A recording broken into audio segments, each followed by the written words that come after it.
Before the age of pixels and programs, the shadows belong to poets of dread. These are the voices of the old masters, authors who glimpsed into the veil and returned with nightmares. From crumbling pages and forgotten tomes, their horrors live again. Welcome to AI Lovecraft, The Elders, where timeless terror is given voice once more. If you enjoy the following story, please like, subscribe, and leave a comment to let me know what you think. Now let's get into today's story. A Haunted Island by Algernon Blackwood. The following events occurred on a small island of isolated position in a large Canadian lake to whose cool waters the inhabitants of Montreal and Toronto flee for rest and recreation in the hot months. It is only to be regretted that events of such peculiar interest to the genuine student of the psychical should be entirely uncorroborated. Such, unfortunately, however, is the case. Our own party of nearly 20 had returned to Montreal that very day, and I was left in solitary possession for a week or two longer in order to accomplish some important reading for the law which I had foolishly neglected during the summer. It was late in September, and the big trout and maskinonge were stirring themselves in the depths of the lake and beginning slowly to move up to the surface waters as the north winds and early frosts lowered their temperature. Already the maples were crimson and gold, and the wild laughter of the loons echoed in sheltered bays that never knew their strange cry in the summer. With the whole island to oneself, a 2-story cottage, a canoe, and only the chipmunks, and the farmer's weekly visit with eggs and bread to disturb one, the opportunities for hard reading might be very great. It all depends. The rest of the party had gone off with many warnings to beware of Indians, and not to stay late enough to be the victim of a frost that thinks nothing of 40 below zero. After they had gone, the loneliness of the situation made itself unpleasantly felt. There were no other islands within 6 or 7 miles, and though the mainland forest lay a couple of miles behind me, they stretched for a very great distance, unbroken by any signs of human habitation. But, though the island was completely deserted and silent, the rocks and trees that had echoed human laughter and voices almost every hour of the day for 2 months could not fail to retain some memories of it all, and I was not surprised to fancy I heard a shout or a cry as I passed from rock to rock, and more than once to imagine that I heard my own name called aloud. In the cottage there were 6 tiny little bedrooms divided from one another by plain, unvarnished partitions of pine. A wooden bedstead, a mattress, and a chair stood in each room, but I only found 2 mirrors, and one of these was broken. The boards creaked a good deal as I moved about, and the signs of occupation were so recent that I could hardly believe I was alone. I half expected to find someone left behind, still trying to crowd into a box more than it would hold. The door of one room was stiff and refused for a moment to open, and it required very little persuasion to imagine someone was holding the handle on the inside, and that when it opened, I should meet a pair of human eyes. A thorough search of the floor led me to select as my own sleeping quarters a little room with a diminutive balcony over the veranda roof. The room was very small, but the bed was large, and had the best mattress of them all. It was situated directly over the sitting room where I should live and do my reading, and the miniature window looked out to the rising sun. With the exception of a narrow path which led from the front door and veranda through the trees to the boat landing, the island was densely covered with maples, hemlocks, and cedars.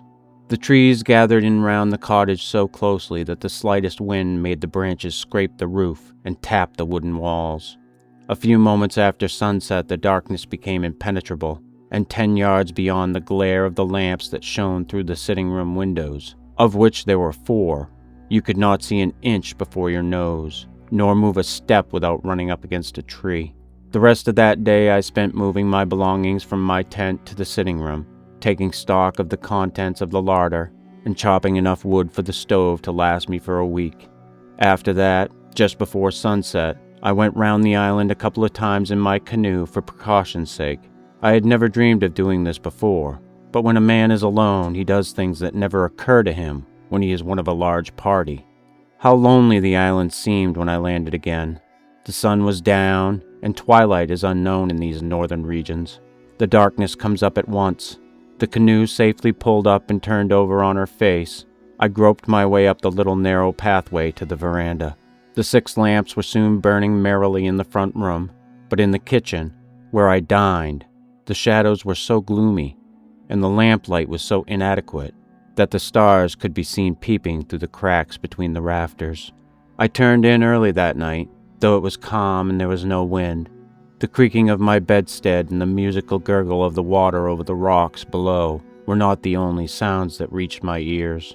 As I lay awake, the appalling emptiness of the house grew upon me. The corridors and vacant rooms seemed to echo innumerable footsteps, shufflings, the rustle of skirts, and a constant undertone of whispering. When sleep at length overtook me, the breathings and noises, however, passed gently to mingle with the voices of my dreams.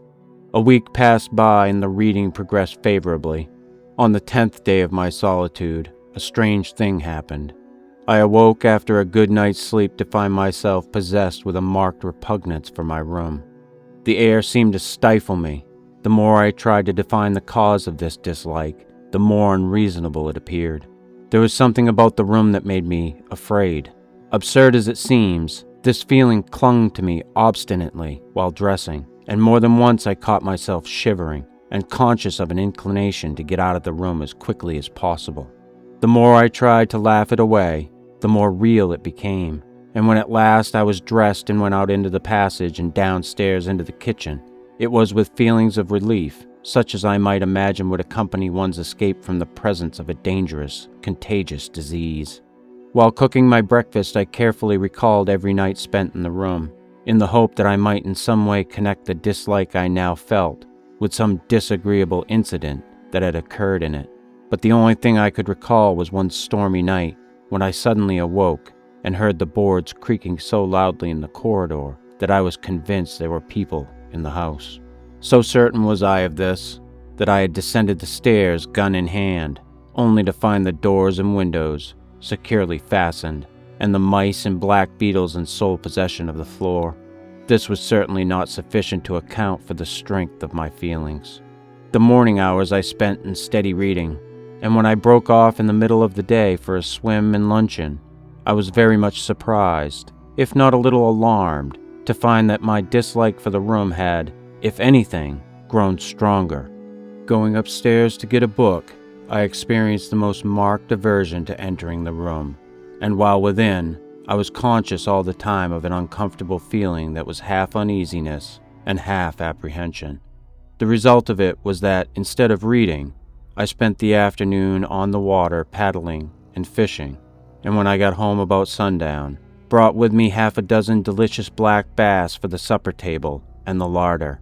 As sleep was an important matter to me at this time, I had decided that if my aversion to the room was so strongly marked on my return as it had been before, I would move my bed down into the sitting room and sleep there. This was, I argued, in no sense a concession to an absurd and fanciful fear, but simply a precaution to ensure a good night's sleep. A bad night involved the loss of the next day's reading, a loss I was not prepared to incur.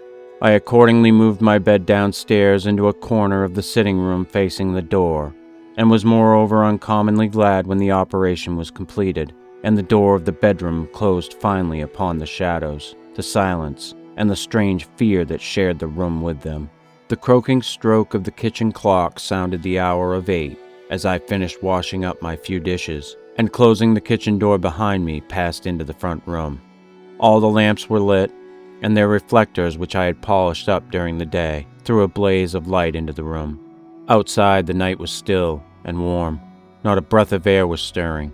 The waves were silent, the trees motionless, and heavy clouds hung like an oppressive curtain over the heavens. The darkness seemed to have rolled up with unusual swiftness, and not the faintest glow of color remained to show where the sun had set.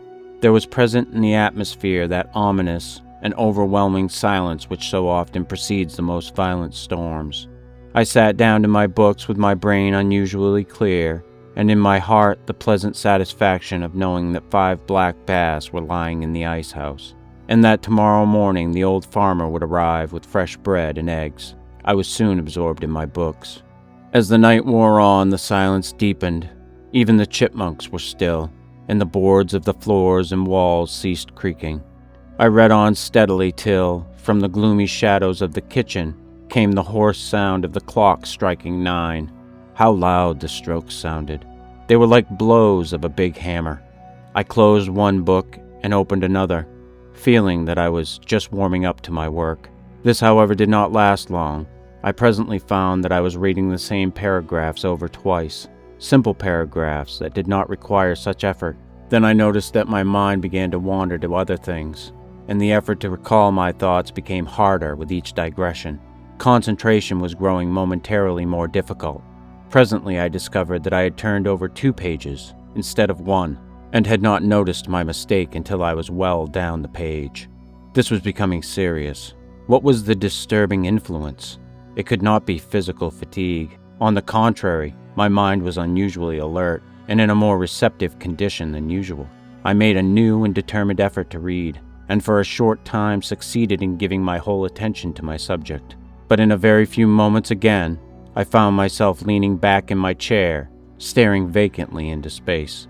Something was evidently at work in my subconscious. There was something I had neglected to do. Perhaps the kitchen door and windows were not fastened. I accordingly went to see, and found that they were. The fire perhaps needed attention. I went in to see, and found that it was all right. I looked at the lamps, went upstairs into every bedroom in turn, and then went round the house, and even into the ice house. Nothing was wrong. Everything was in its place. Yet something was wrong. The conviction grew stronger and stronger within me. When I at length settled down to my books again and tried to read, I became aware for the first time that the room seemed growing cold. Yet the day had been oppressively warm, and evening had brought no relief. The 6 big lamps, moreover, gave out heat enough to warm the room pleasantly, but a chilliness that perhaps crept up from the lake made itself felt in the room, and caused me to get up to close the glass door opening onto the veranda. For a brief moment I stood looking out at the shaft of light that fell from the windows and shone some little distance down the pathway, and out for a few feet into the lake. As I looked, I saw a canoe glide into the pathway of light, and immediately crossing it, pass out of sight into the darkness. It was perhaps 100 feet from the shore, and it moved swiftly. I was surprised that a canoe should pass the island at that time of night, for all the summer visitors from the other side of the lake had gone home weeks before, and the island was a long way out of any line of water traffic. My reading from this moment did not make very good progress, for somehow the picture of that canoe, gliding so dimly and swiftly across the narrow track of light on the black waters, silhouetted itself against the background of my mind with singular vividness. It kept coming between my eyes and the printed page. The more I thought about it, the more surprised I became. It was of larger build than any I had seen during the past summer months, and was more like the old Indian war canoes, with the high curving bows and stern, and wide beam. The more I tried to read, the less success attended my efforts, and finally I closed my books and went out on the veranda to walk up and down a bit, and shake the chilliness out of my bones. The night was perfectly still, and as dark as imaginable. I stumbled down the path to the little landing wharf, where the water made the faintest of gurgling under the timbers. The sound of a big tree falling in the mainland forest, far across the lake, stirred echoes in the heavy air, like the first guns of a distant night attack. No other sound disturbed the stillness that reigned supreme. As I stood upon the wharf in the broad splash of light that followed me from the sitting-room windows, I saw another canoe cross the pathway of uncertain light upon the water, and disappear at once into the impenetrable gloom that lay beyond. This time I saw more distinctly than before. It was like the former canoe, a big birch bark, with high-crested bows and stern and broad beam. It was paddled by 2 Indians, of whom the one in the stern, the steerer, appeared to be a very large man. I could see this very plainly, and though the second canoe was much nearer the island than the first, I judged that they were both on their way home to the government reservation, which was situated some 15 miles away upon the mainland. I was wondering in my mind what could possibly bring any Indians down to this part of the lake at such an hour of the night, when a third canoe, of precisely similar build and also occupied by 2 Indians, passed silently round the end of the wharf. This time the canoe was very much nearer shore, and it suddenly flashed into my mind that the 3 canoes were in reality one and the same, and that only one canoe was circling the island. This was by no means a pleasant reflection, because if it were the correct solution of the unusual appearance of the 3 canoes in this lonely part of the lake at so late an hour, the purpose of the 2 men could only reasonably be considered to be in some way connected with myself. I had never known of the Indians attempting any violence upon the settlers who shared the wild, inhospitable country with them. At the same time, it was not beyond the region of possibility to suppose. But then, I did not care even to think of such hideous possibilities, and my imagination immediately sought relief in all manner of other solutions to the problem, which indeed came readily enough to my mind, but did not succeed in recommending themselves to my reason. Meanwhile, by a sort of instinct, I stepped back out of the bright light in which I had hitherto been standing, and waited in the deep shadow of a rock to see if the canoe would again make its appearance. Here I could see without being seen, and the precaution seemed a wise one. After less than 5 minutes, the canoe, as I had anticipated, made its 4th appearance. This time it was not 20 yards from the wharf, and I saw that the Indians meant to land. I recognized the 2 men as those who had passed before, and the steerer was certainly an immense fellow. It was unquestionably the same canoe. There could be no longer any doubt that for some purpose on their own the men had been going round and round the island for some time, waiting for an opportunity to land. I strained my eyes to follow them in the darkness, but the night had completely swallowed them up, and not even the faintest swish of the paddles reached my ears as the Indians plied their long and powerful strokes. The canoe would be round again in a few moments, and this time it was possible that the men might land. It was well to be prepared. I knew nothing of their intentions, and 2 to 1, when the 2 are big Indians, late at night on a lonely island was not exactly my idea of a pleasant intercourse. In a corner of the sitting room, leaning up against the back wall, stood my Marlin rifle, with 10 cartridges in the magazine, and 1 lying snugly in the greased breech. There was just time to get up to the house and take up a position of defense in that corner. Without an instant's hesitation, I ran up to the veranda, carefully picking my way among the trees so as to avoid being seen in the light. Entering the room, I shut the door leading to the veranda, and as quickly as possible turned out every one of the 6 lamps. To be in a room so brilliantly lighted, where my every movement could be observed from outside, while I could see nothing but impenetrable darkness at every window, was by all laws of warfare an unnecessary concession to the enemy. And this enemy, if enemy it was to be, was far too wily and dangerous to be granted any such advantages.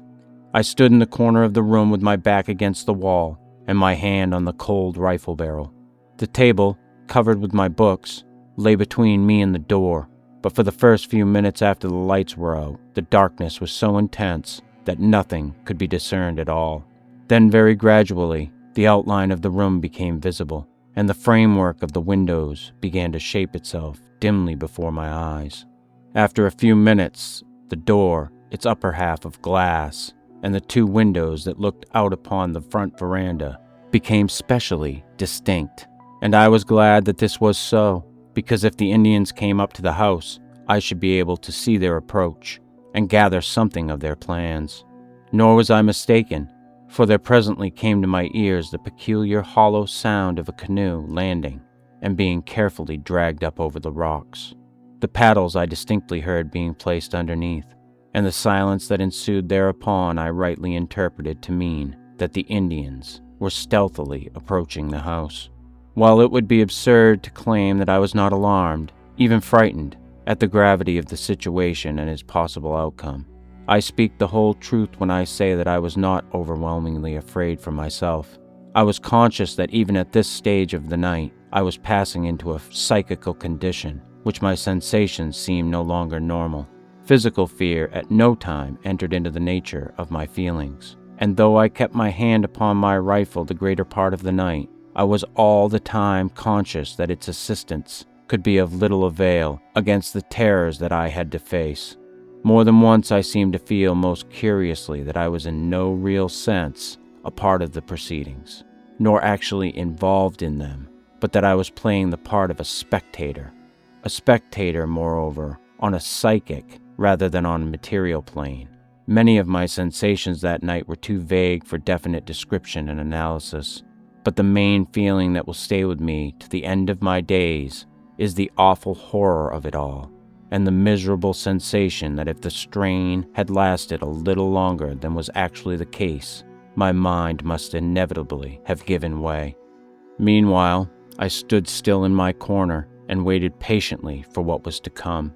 The house was as still as the grave, but the inarticulate voices of the night sang in my ears, and I seemed to hear the blood running in my veins and dancing in my pulses. If the Indians came to the back of the house, they would find the kitchen door and window securely fastened. They could not get in there without making considerable noise, which I was bound to hear. The only mode of getting in was by means of the door that faced me, and I kept my eyes glued on that door without taking them off for the smallest fraction of a second. My sight adapted itself every minute better to the darkness. I saw the table that nearly filled the room and left only a narrow passage on each side. I could also make out the straight backs of the wooden chairs pressed up against it, and could even distinguish my papers, an inkstand lying on the white oilcloth covering. I thought of the gay faces that had gathered round that table during the summer, and I longed for the sunlight as I had never longed for it before. Less than 3 feet to my left the passageway led to the kitchen, and the stairs leading to the bedrooms above commenced in this passageway, but almost in the sitting room itself. Through the windows I could see the dim, motionless outlines of the trees. Not a leaf stirred, not a branch moved. A few moments of this awful silence, and then I was aware of a soft tread on the boards of the veranda, so stealthy that it seemed an impression directly on my brain rather than upon the nerves of hearing. Immediately afterwards, a black figure darkened the glass door, and I perceived that a face was pressed against the upper panes. A shiver ran down my back, and my hair was conscious of a tendency to rise and stand at right angles to my head. It was the figure of an Indian, broad-shouldered and immense. Indeed, the largest figure of a man I have ever seen outside of a circus hall. By some power of light that seemed to generate itself in the brain, I saw the strong, dark face with the aquiline nose and high cheekbones flattened against the glass. The direction of the gaze I could not determine, but faint gleams of light as the big eyes rolled round and showed their whites told me plainly that no corner of the room escaped their searching. For what seemed fully 5 minutes, the dark figure stood there, with huge shoulders bent forward so as to bring the head down to the level of the glass, while behind him, though not nearly so large, the shadowy form of the other Indian swayed to and fro like a bent tree. While I waited in agony of suspense and agitation for their next movement, little currents of icy sensation ran up and down my spine, and my heart seemed alternately to stop beating and then start off again with terrifying rapidity. They must have heard its thumping and the singing of the blood in my head. Moreover, I was conscious as I felt a cold stream of perspiration trickle down my face, of a desire to scream, to shout, to bang the walls like a child, to make a noise, or do anything that would relieve the suspense and bring things to a speedy climax. It was probably this inclination that led me to another discovery, for when I tried to bring my rifle from behind my back to raise it and have it pointed at the door ready to fire, I found that I was powerless to move. The muscles, paralyzed by this strange fear, refused to obey the will. Here indeed was a terrifying complication. There was a faint sound of rattling at the brass knob, and the door was pushed open a couple of inches. A pause of a few seconds, and it was pushed open still further. Without a sound of footsteps that was appreciable to my ears, the two figures glided into the room, and the man behind gently closed the door after him. They were alone with me between the four walls. Could they see me standing there, so still and straight in my corner? Had they perhaps already seen me? My blood surged and sang like the roll of drums in an orchestra, and though I did my best to suppress my breathing, it sounded like the rushing of wind through a pneumatic tube. My suspense as to the next move was soon at an end, only, however, to give place to a new and keener alarm.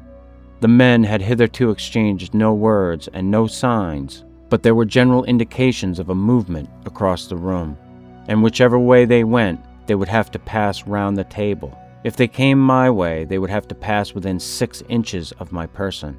While I was considering this very disagreeable possibility, I perceived that the smaller Indian, smaller by comparison, suddenly raised his arm and pointed to the ceiling. The other fellow raised his head and followed the direction of his companion's arm. I began to understand at last. They were going upstairs, and the room directly overhead to which they pointed had been until this night my bedroom. It was the room in which I had experienced that very morning so strange a sensation of fear, and but for which I should then have been lying asleep in the narrow bed against the window. The Indians then began to move silently around the room. They were going upstairs, and they were coming round my side of the table. So stealthy were their movements that, but for the abnormally sensitive state of the nerves, I should never have heard them. As it was, their cat-like tread was distinctly audible. Like 2 monstrous black cats they came round the table toward me, and for the first time I perceived that the smaller of the 2 dragged something along the floor behind him. As it trailed along over the floor with a soft, sweeping sound, I somehow got the impression that it was a large, dead thing with outstretched wings, or a large, spreading cedar branch. Whatever it was, I was unable to see it, even in outline, and I was too terrified, even had I possessed the power over my muscles, to move my neck forward in the effort to determine its nature. Nearer and nearer they came. The leader rested a giant hand upon the table as he moved. My lips were glued together, and the air seemed to burn in my nostrils. I tried to close my eyes so that I might not see as they passed me, but my eyelids had stiffened and refused to obey. Would they never get by me? Sensation seemed also to have left my legs, and it was as if I were standing on mere supports of wood or stone. Worse still, I was conscious that I was losing the power of balance, the power to stand upright, or even to lean backwards against the wall. Some force was drawing me forward, and a dizzy terror seized me that I should lose my balance and topple forward against the Indians, just as they were in the act of passing me. Even moments drawn out into hours must come to an end sometime, and almost before I knew it, the figures had passed me and had their feet upon the lower step of the stairs leading to the upper bedrooms. There could not have been 6 inches between us, and yet I was consciously only of a current of cold air that followed them. They had not touched me, and I was convinced that they had not seen me. Even the trailing thing on the floor behind them had not touched my feet, as I had dreaded it would, and on such an occasion as this, I was grateful even for the smallest mercies. The absence of the Indians from my immediate neighborhood brought little sense of relief. I stood shivering and shuddering in my corner, and beyond being able to breathe more freely, I felt no whit less uncomfortable. Also, I was aware that a certain light, which, without apparent source or rays, had enabled me to follow their every gesture and movement, had gone out of the room with their departure. An unnatural darkness now filled the room, and pervaded its every corner so that I could barely make out the positions of the windows and the glass doors. As I said before, my condition was evidently an abnormal one. The capacity for feeling surprise seemed, as in dreams, to be wholly absent. My senses recorded with unusual accuracy every smallest occurrence, but I was able to draw only the simplest deductions. The Indians soon reached the top of the stairs, and there they halted for a moment. I had not the faintest clue as to their next movement.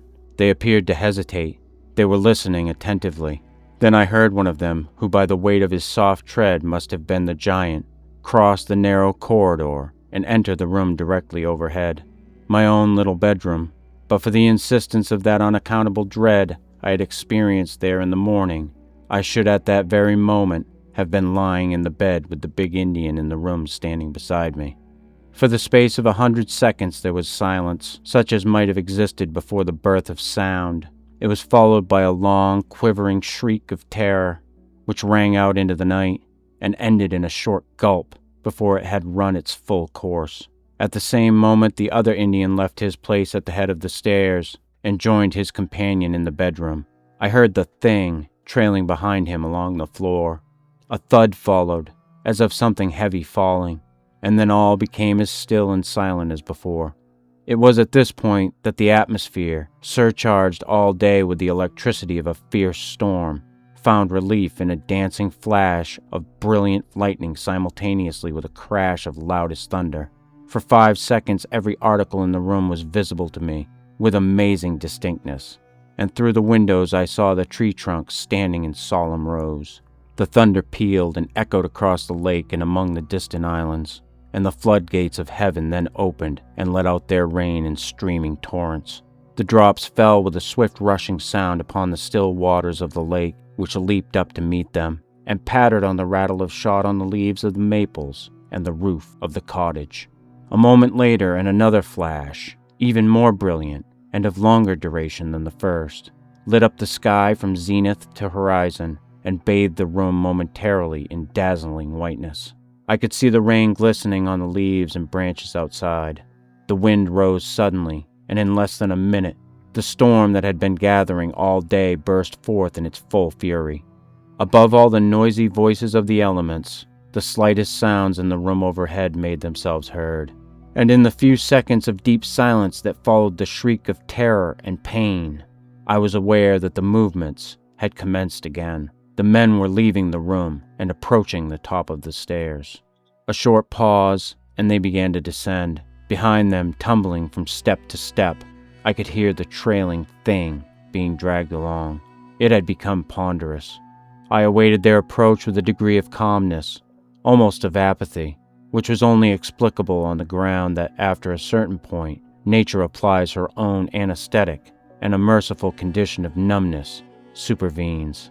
On they came, step by step, nearer and nearer, with the shuffling sound of the burden behind growing louder as they approached.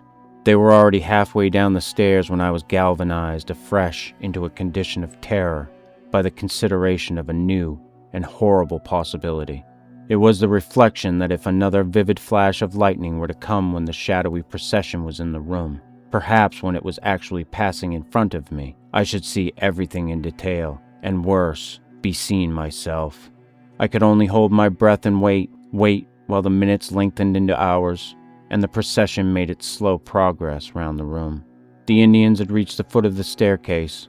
The form of the huge leader loomed in the doorway of the passage, and the burden with an ominous thud had dropped from the last step to the floor. There was a moment's pause while I saw the Indian turn and stoop to assist his companion. Then the procession moved forward again, entered the room close on my left, and began to move slowly round my side of the table. The leader was already beyond me, and his companion, dragging on the floor behind him the burden, whose confused outline I could dimly make out, was exactly in front of me when the cavalcade came to a dead halt. At the same moment, with the strange suddenness of thunderstorms, the splash of the rain ceased altogether, and the wind died away into utter silence. For the space of 5 seconds my heart seemed to stop beating, and then the worst came. A double flash of lightning lit up the room and its contents with merciless vividness. The huge Indian leader stood a few feet past me on my right. One leg was stretched forward in the act of taking a step. His immense shoulders were turned toward his companion, and in all their magnificent fierceness, I saw the outline of his features. His gaze was directed upon the burden his companion was dragging along the floor, but his profile, with the big, aquiline nose, high cheekbone, straight black hair and bold chin, burnt itself in that brief instant into my brain, never again to fade. Dwarfish compared to this gigantic figure appeared the proportions of the other Indian, who, within 12 inches of my face, was stooping over the thing he was dragging in a position that lent to his person the additional horror of deformity, and the burden, lying upon a sweeping cedar branch which he held and dragged by a long stem, was the body of a white man. The scalp had been neatly lifted, and blood lay in a broad smear upon the cheeks and forehead. Then, for the first time that night, the terror that had paralyzed my muscles and my will lifted its unholy spell from my soul. With a loud cry, I stretched out my arms to seize the big Indian by the throat, and grasping only air, tumbled forward unconscious upon the ground. I had recognized the body, and the face was my own. It was bright daylight when a man's voice recalled me to consciousness. I was lying where I had fallen, and the farmer was standing in the room with the loaves of bread in his hands. The horror of the night was still in my heart, and as the bluff settler helped me to my feet and picked up the rifle which had fallen with me, with many questions and expressions of condolence, I imagine my brief replies were neither self-explanatory nor even intelligible. That day, after a thorough and fruitless search of the house, I left the island and went over to spend my last 10 days with the farmer. And when the time came for me to leave, the necessary reading had been accomplished, and my nerves had completely recovered their balance. On the day of my departure, the farmer started early in his big boat with my belongings to row to the point, 12 miles distant, where a little steamer ran twice a week for the accommodation of hunters. Late in the afternoon, I went off in another direction in my canoe, wishing to see the island once again, where I had been the victim of so strange an experience. In due course, I arrived there and made a tour of the island.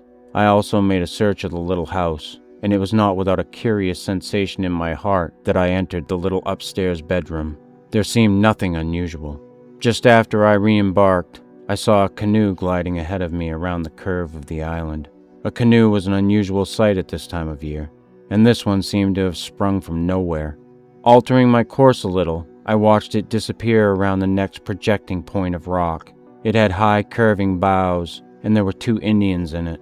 I lingered with some excitement to see if it would appear again round the other side of the island, and in less than 5 minutes it came into view. There were less than 200 yards between us, and the Indians, sitting on their haunches, were paddling swiftly in my direction. I never paddled faster in my life than I did in those next few minutes. When I turned to look again, the Indians had altered their course and were again circling the island.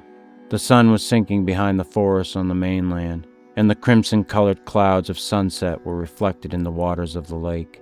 When I looked round for the last time and saw the big bark canoe and its 2 dusky occupants still going round the island, the sun was sinking behind the forests on the mainland, and the crimson-colored clouds of sunset were reflected in the waters of the lake when I looked round for the last time and saw the big bark canoe and its 2 dusky occupants still going round the island. Then the shadows deepened rapidly, the lake grew black, and the night wind blew its first breath in my face as I turned a corner, and a projecting bluff of rock hid from my view both island and canoe.